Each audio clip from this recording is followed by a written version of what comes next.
Hi friends, welcome to our channel. ఈరోజు మన ఛానల్లో బయట బండ్ల మీద అమ్మే కుల్ఫీని చాలా ఈజీ మెథడ్లో చాలా ఈజీగా ఎలా ప్రిపేర్ చేయాలో ఇంట్లోనే చూసేద్దాం రండి ఫ్రెండ్స్.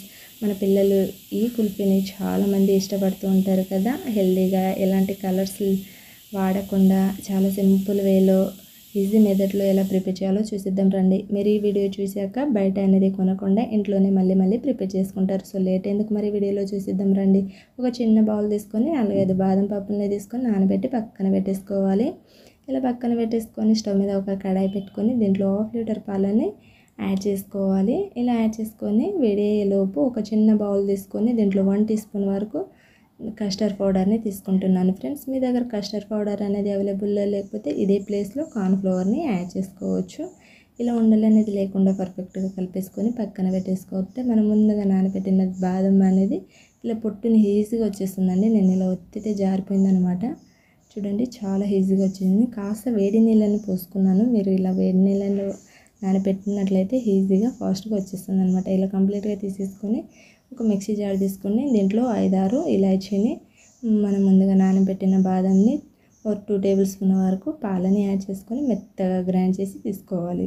ఎంత వీలైతే అంత మెత్తగా గ్రైండ్ చేసి తీసుకోవాలి. ఇలా గ్రైండ్ చేసిన దీన్ని పక్కన పెట్టేసుకొని మనం ముందుగా యాడ్ చేసిన పాలన్నవి ఏం చెక్క పొంగుతూ వేడి అయిపోయామంట. ఇలా వేడి అయిపోయిన ఈ పాలలోకి మనం గ్రైండ్ చేసుకున్న బాదం, ఇలాచీ పౌడర్ని యాడ్ చేసేసుకొని ఇలా కంప్లీట్గా యాడ్ చేసేసుకొని దీంట్లోకి ఒక 4-5 టీ స్పూన్ల షుగర్ని యాడ్ చేసేసుకోవాలి.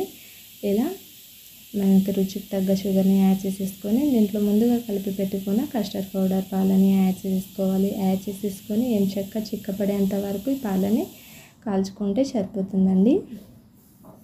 ఇలా మధ్యలో అడుగంటకుండా కలుపుకుంటూ తీసుకోవాలి. ఇలా కలుపుకోవడం వలన మనకి అడుగంటుకుంటా పర్ఫెక్ట్గా వచ్చేస్తుంది అన్నమాట. ఇలా 5 నిమిషాల పాటు వేడి చేసుకుంటే మనకి చిక్కగా వస్తే ఐస్ క్రీమ్ కుల్ఫీ కూడా అంత బాగుంటుందన్నమాట. చూడండి, మనకి ఇలా మధ్యలో కలుపుకుంటూ తీసుకోవాలి. సో ఇలా కంప్లీట్గా కలుపుకుంటూ తీసుకున్నాక స్టవ్ ఆఫ్ చేసుకొని కాస్త చల్లారబెట్టుకొని తీసుకోవాలి. చూడండి, నాకు కాస్త చల్లారిపోయాక చూపిస్తున్నాను. ఈ పాలని ఒక మిక్సీ జార్ తీసుకొని దీంట్లో కంప్లీట్గా యాడ్ చేసేసుకొని మెత్తగా గ్రైండ్ చేసుకోండి. ఇలా గ్రైండ్ చేసుకోవడం వలన మనం యాడ్ చేసిందంతా ఏదైనా ఉండల్లా ఉంటే పర్ఫెక్ట్గా వచ్చేస్తుంది అనమాట. ఈ సిరప్ని తీసుకొని ఇలా కుల్ఫీ బౌల్స్ని తీసుకొని దీంట్లోకి యాడ్ చేసుకోవాలి. ఇలా కంప్లీట్గా యాడ్ చేసేసుకొని తీసుకోవాలి. ఈ కుల్ఫీని బయట కొనే పని లేకుండా చాలా ఈజీ వేగా హెల్తీగా ఇలా ఇంట్లోనే మన పిల్లలకు చేసి పెట్టినట్లయితే చాలా ఇష్టంగా తింటారండి. టేస్ట్ అనేది కూడా చాలా బాగుంటుంది. మనం బయట కొని పెట్టడం వలన చాలా మందికి ఫుడ్ పాయిజన్ అవుతుంది కదా పిల్లలకి, కొందరికి పడదు కూడా బయట ఫుడ్. సో అలాంటప్పుడు మనం ఇలా ఈజీగా ఇంట్లోనే చేసి పెట్టినట్లయితే కడుపు నిండా హాయిగా తినేయచ్చు. మనకి కూడా ఏ టెన్షన్ ఉండదండి. సో నేనైతే ఇలాంటి స్టీల్ పేపర్తో ఇలా ఒక రబ్బర్ పెట్టి క్లోజ్ చేసి ఇస్తున్నాను.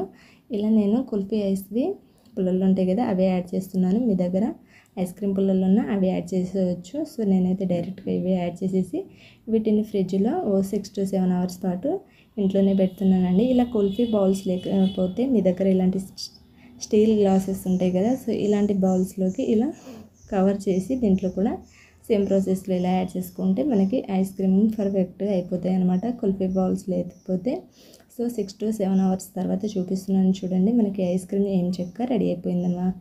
చాలా ఈజీగా రెడీ అయిపోయింది ఫ్రెండ్స్. చాలా బాగుంది. చూస్తేనే తినాలనిపిస్తుంది, అంత బాగుంది. టేస్ట్ కూడా అంతే లెవెల్లో ఉంది తిని చూస్తే. సో మీరు ఒకసారి తప్పకుండా ఇంట్లో అయితే ట్రై చేయండి. సో దీనికి ఉన్న పేపర్ అంతా సపరేట్ చేసేసుకొని ఒక బౌల్లోకి కొంచెం వాటర్ని తీసుకున్నానండి, ఒక గ్లాస్లోకి. అయితే మనకి ఈ కుల్ఫీ అనేది చాలా ఈజీగా వచ్చేస్తుంది అనమాట. ఇలా వాటర్లో ఒకసారి తీసినట్లయితే ఇలా నేను 3 కుల్ఫీస్ని కూడా ఇలాగే వాటర్లో 2-3 సెకండ్స్ పాటు ఉంచేసి తీసుకున్నాను. చాలా చక్కగా వచ్చేసింది అనమాట. చూడండి, వీటిని ఒక ప్లేట్లోకి ఇలా సర్వ్ చేసుకొని మన పిల్లలకి చాలా ఈజీ వేలో ఇంట్లోనే బయట కొనే పని లేకుండా ఈ కుల్ఫీని తయారు చేసి పెట్టండి. చాలా ఇష్టంగా తింటారు. చాలా సింపుల్ వేలో నాకు రెడీ అయిపోయిందనమాట. 3 కుల్ఫీస్ చేశానండి. 3 కూడా తీసి చూపిస్తున్నాను చూడండి. ఏం చక్కగా చూస్తేనే తినాలనిపించేంత బాగుంటుంది. సో ఎంతో రుచికరమైన కుల్ఫీని ఇంట్లోనే తయారు చేసుకున్నాం కదా. సో ఈ టేస్టీ రెసిపీని మీరు ఇంట్లో లేట్ ఎందుకు మరి తప్పకుండా ట్రై చేయండి. ట్రై చేశాక ఎలా కుదిరిందో నాతో కామెంట్ చేసి చెప్పండి ఫ్రెండ్స్. ఇలాంటి మరిన్ని రెసిపీస్ కోసం మన ఛానల్ని తప్పకుండా సబ్స్క్రైబ్ చేసుకోండి. వీడియో నచ్చితే ఒక లైక్ చేయండి. మీ ఫ్రెండ్స్కి రిలేటివ్స్కి అందరికీ షేర్ చేయండి friends. Thank you for watching.